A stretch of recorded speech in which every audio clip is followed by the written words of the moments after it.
E aí galera, tudo bem com vocês? Sejam muito bem-vindos aí mais uma vez ao canal Saxofonando. Esse canal que foi feito aí pra você que é um apaixonado, um louco por saxofone, assim como a gente aqui também. Galera, hoje o vídeo vai ser um pouco diferente, né? Algumas pessoas aí pediram pra eu contar um pouco da minha história. Como eu comecei na música, eu tenho passado algumas dicas aí, principalmente de saxofone soprano. E algumas pessoas tiveram essa curiosidade. Então o vídeo de hoje vai ser contando um pouco da minha história, né? Um pouco da minha trajetória aí, de como eu comecei nesse mundo da música, como eu conheci, né? Eu espero que fique um vídeo bacana, um vídeo interessante. Qualquer coisa a gente pode bater um outro papo depois. Bom, meu nome é Wesley Santos, tenho 27 anos, faço 28 agora no próximo mês. Sou casado há 11 anos, faço 11 anos de casado agora. Tenho 2 filhos, Gustavo, 4 anos e meio, e a Alice, com 9 meses agora, vai para 10 meses. Galera, eu sempre fui... O meu contato com a música ele veio desde muito cedo, né? Acho que minha primeira lembrança assim, de falar com um instrumento orquestral, tinha uma novela antiga, eu acho que o nome... Agora, não vou lembrar o nome daquela novela. A abertura da novela era uma mulher tocando sax tenor, bonitão. Olha, eu já procurei essa abertura dessa novela, depois vou dar uma procurada mais direito, né? Eu achava aquilo incrível, poxa, aquele negócio. E na época o meu irmão já era apaixonado por saxofone, né? Ele já conhecia já sax. Eu não conhecia, não tinha contato nenhum ainda. E eu pegava ripas, né? A gente brincava em casa, pegava ripas. Eu acho que eu tinha mais ou menos uns, sei lá, 6, 7 anos de idade mais ou menos. E a gente pegava aquelas ripas, né? Ripa mesmo de casa, e eu ficava ali imitando que era um sax. Olha só a coincidência. Eu queria tocar um saxofone na época, né?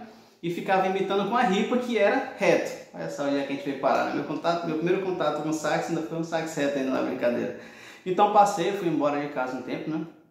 Meu irmão ficou, eu fui pra roça, tá? Meu irmão ficou em casa, eu fui pro interior. E ele ficou na cidade e ele conheceu a igreja lá, uma denominação que a gente segue até hoje. E lá tem, não vou falar o nome da nossa igreja por questões doutrinárias, mas lá tem instrumentos orquestrais e tal, era muito bacana. Na época ele falava naquele negócio, os olhinhos dele brilhavam, ele começou a falar. Meu primeiro contato que eu tive assim, já com a parte musical em si mesmo, foi através do meu irmão. Meu irmão chegou lá com um método, que a gente tinha um método de partitura lá, a gente aprendia primeiro a partitura na teoria musical, aprendia a ler partituras, e depois que você ia pro instrumento, propriamente dito. Então eu via aquele monte de risquinhos, cara, aquilo me fascinava. Aí ele na época ele pegou uma clarineta de um vizinho emprestado lá, e ele tocando em casa, e eu ali, aquele menino, aquele afoito, tava querendo pegar o instrumento, e ele não deixava, e ele colocava eu lembro ainda que ele colocava numa prateleira bem alta, né, para mim não pegar não pegar a clarineta. Eu esperava só ele sair, colocava um monte de cadeira em cima da outra, ia lá, pegava a clarineta e ficava soprando até umas horas. E despertou a curiosidade. A partir daí despertou a curiosidade, eu via ele ali treinando o método lá de solfejo, e eu comecei a estudar também. Eu acho que já estava por volta dos meus 8, 9 anos, já voltei a morar em casa de novo com eles. E eu sempre fui muito invocado, acho que também por influência dele, né, pelo saxofone. Eu gostava muito do saxofone, só que naquela época, gente, a gente está falando aí de... Eu tinha meus 8 anos, hoje acho que eu tô com 20 anos atrás. Eram instrumentos muito caros, né? O acesso a esse tipo de instrumento era muito difícil na época. Tinham na igreja, a gente conhecia os irmãos que tinham, a igreja doava para quem era um pouco mais carente. Só que por ser um instrumento um pouco mais caro, ele não tinha tanta facilidade de acesso. O que a gente conseguia lá na igreja? A gente conseguia violino, que era mais barato, a gente conseguia clarinetas, que eram mais baratas. E nisso, o meu primeiro instrumento, eu sempre fui apaixonado por saxofone. Mas o meu primeiro instrumento que eu peguei foi o violino. Meu irmão se decepcionou. Ele era doido por sax, eu também gostava de sax, ele pensava que eu ia pegar um sax, né? E eu cheguei em casa todo alegre. Eu lembro que eu fui pegar esse instrumento, era uns 11 horas da noite, fui na casa do irmãozinho lá pegar o instrumento, e eu cheguei em casa com o violino. Nossa, aquilo ali, eu comecei, quem é? Então nada contra o violino, acho a coisa mais linda para quem toca bem, mas pra mim... Eu ainda fui com violino alguns meses e, cara, não teve aquela sintonia. Não teve mesmo. Aí tinha um irmão na minha igreja que ele tocava sax soprano. Olha, para vocês verem o quanto era difícil o acesso a esse instrumento, que antigamente, na época que eu comecei, a gente não via sax soprano, cara. Eu morava na cidade de Breu Branco, no estado do Pará, e eu acho que eu acho que 6, 7 cidades próximas ali, redondezas, da região, não tinha sax soprano, só tinha na minha cidade, que era esse irmãozinho que tocava, e o pessoal chamava clarineta de metal, para vocês verem como era difícil, como é que a informação não chegava pra gente, né?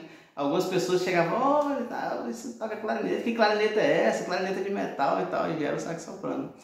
E aí eu fui paixão à primeira vista. Quando eu vi aquele instrumento na igreja, eu falei, o sax alto era bonitão, tinha sax tenor lá, bonitão, mas quando eu vi o sax soprano, aquilo me encantou. Aquilo me encantou, foi amor à primeira vista mesmo. Na hora que eu bati o olho, eu falei, rapaz, é esse bem que eu quero. E olha como é que eu fazia. Esse irmão, Valdec, o nome dele Valdec, se ele for ver esse vídeo depois, o Valdec morava na outra extremidade da cidade. Eu morava num bairro aqui, né, numa região, e ele morava longe. A minha família era toda pobre, né? Automaticamente eu também era pobre na época. E eu saía no pezão, velho. A gente queria estudar, a gente tinha que ir de pé lá, e eu ia buscar o instrumento dele, ou então ele deixava pra mim de moto. E eu tocava durante a semana, né? E ele ia tocar à noite na igreja, ou então no domingo. E ele vinha pegar o instrumento e aquilo me partiu o coração. Eita, meu Deus. E a mãe via a minha labuta ali, que nem diz os mais antigos. E ela queria comprar o instrumento pra mim. Só que, como é que faz, né? Todo mundo pobre naquela época. E mesmo assim ela foi lá. Foi com o nosso encarregado, Daniel, na época. Daniel Leal. E ele comprou pelo nome dele lá, com cartão, parcelou, não sei quantas vezes. Eu sei que chegou o meu primeiro instrumento. Parrô. Esse aqui que tá na minha mão. A parte dele tá pra ali, pra trás, que eu guardo. Esse aqui eu tenho um cuidado muito grande por ele. Eu não toco mais nele hoje, né? Ele quebrou uma pecinha de uma mola aqui e eu planejo reformar e colocar ele no esquife de vidro. Mas até agora eu não coloquei, né? Ele tá guardadinho ali. E ele é um instrumento Parrô. Eu não sei se vocês ainda conhecem, lembram dessa marca. Cadê? Deixa eu ver se vai aparecer aqui. Eu acho que não vai aparecer direitinho não, mas ele é Parrô. Parrô ou Parrote, né? Alguns chamam Parrote, é uma ótima marca para violino, né? De marca de violino ele daria um bom sax. Cara, era uma marca de segunda linha, mais barata que tinha na época, mas quando chegou esse instrumento aqui, a primeira coisa que eu fiz foi perder o certificado de garantia dele. E ele descascou todo, gente, ele era dourado na época, já foi para reforma, descascou todo aqui dentro, todo. Aí ficou todo tipo assim meio... A tinta saiu, ficou meio enferrujado praticamente. Mas isso deixou o som dele mais incrível do que eu podia imaginar na época. Eu era apaixonado pelo som desse instrumento aqui. Inclusive tem aí alguns estudos, né, sobre a dilatação do metal, sobre a espessura de metal. A gente pode estar conversando isso aí num vídeo futuramente, né? Mas eu era apaixonado por esse instrumento. E esse foi o meu primeiro instrumento na época. Eu tocava ainda assim, com a gargantilha. O Valdec me passou a primeira escala e eu comecei com toda aquela dificuldade. Não conseguia pegar as notinhas aqui em cima de jeito nenhum. A boca cortou. Ixi, moço, foi aquela coisa. Mas eu não desisti. Eu tive um instrutor, o nome de Josué, tocava acordeon. Josué, infelizmente, hoje ele não se encontra mais com a gente, né? Ele veio a falecer em 2010. Mas foi um cara extraordinário. O primeiro cara que tocou nesse instrumento aqui, quando ele chegou na caixa, não foi nem eu, foi o Josué. E eu escutei o timbre dele e falei, cara, eu quero tocar desse jeito aí. O meu objetivo era tocar que nem o Josué. Só que eu só não imaginava que era um objetivo tão difícil. Eu já tô aí nada com meus... comecei a tocar com 11, né? 27 agora, tô com 16 anos, 17 anos que toco, já vou para 18 anos. E eu acho que ainda não consegui chegar no timbre do Josué. E se ele tivesse vivo, meu Deus, é que eu não conseguiria mesmo. E de lá pra cá, gente, foi muito estudo, né? Comecei a estudar, eu estudava demais, eu passei por alguns métodos, Almeida Dias, Amadeu Russo, alguns métodos de internet. Comecei a fazer alguns exercícios para tocar chorinho, eu gostava muito de tocar chorinho.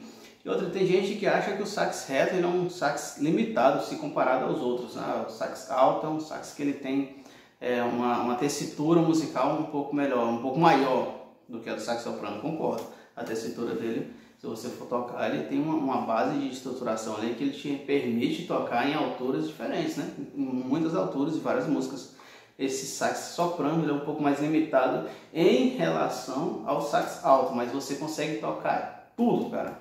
Eu toco chorinho, eu toco pagode, eu toco brega, toco música clássica, toco tudo. Então é um instrumento muito versátil, gosto demais dele. Aprendi com o passar dos tempos a tocar outros instrumentos, teclado, eu gosto de tocar instrumentos de pista. Nunca foi meu forte, né? Eu gosto mais da família das madeiras, né? Apesar que hoje o saxofone ele já é considerado uma família à parte, mas eu gosto muito da família do saxofone.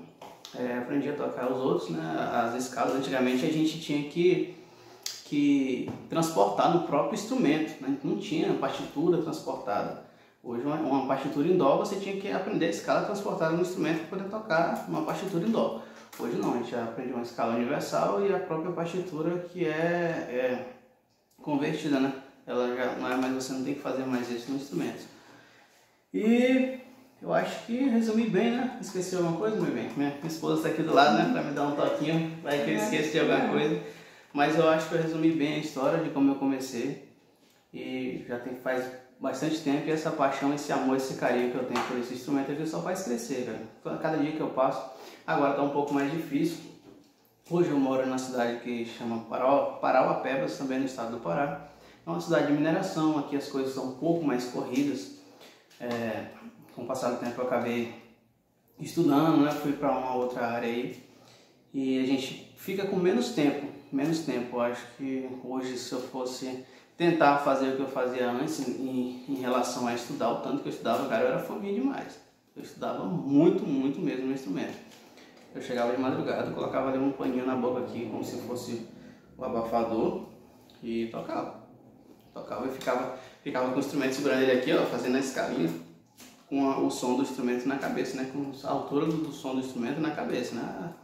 Tocando o tempo todo, eu estava em casa, estava indo na rua e meu dedinho estava ali. Então, hoje a gente não consegue, não tem mais essa liberdade, né? Até porque também casei, tem as crianças, o trabalho é um pouco mais árduo, mas dadas toda esse caminho que eu passei ali de não ter o instrumento, de ter que tocar no instrumento de outra pessoa, hoje a comodidade para você ter um instrumento é muito mais fácil, né? Hoje você acha instrumentos aí muito bons, instrumentos bons de segunda linha, de R$ 1.500, R$ 1.800, R$ 2.000. E parcela isso aí, né? Ainda parcela. Então, galera, essa é a minha história. A gente ainda tem muito o que conversar, né? Acho que com o passar do tempo a gente vai se conhecer melhor. Tanto vocês vão me conhecer quanto eu vou conhecer vocês aí. Mas era isso que eu queria deixar aqui um pouquinho. Espero que vocês tenham curtido aí.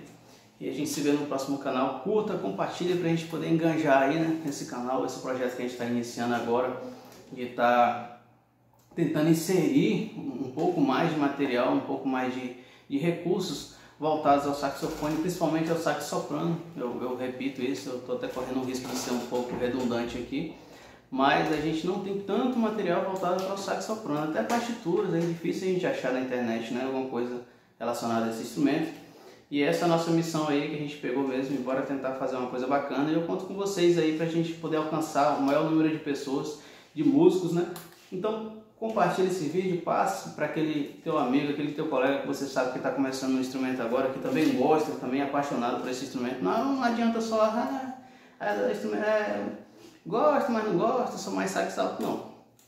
Claro que muitas das coisas que eu falo aqui dá para ser usado em outros instrumentos, mas eu quero você que é apaixonado por esse instrumento tanto quanto eu, para a gente conversar tete a tete e a gente evoluir, crescer e evoluir juntos, beleza?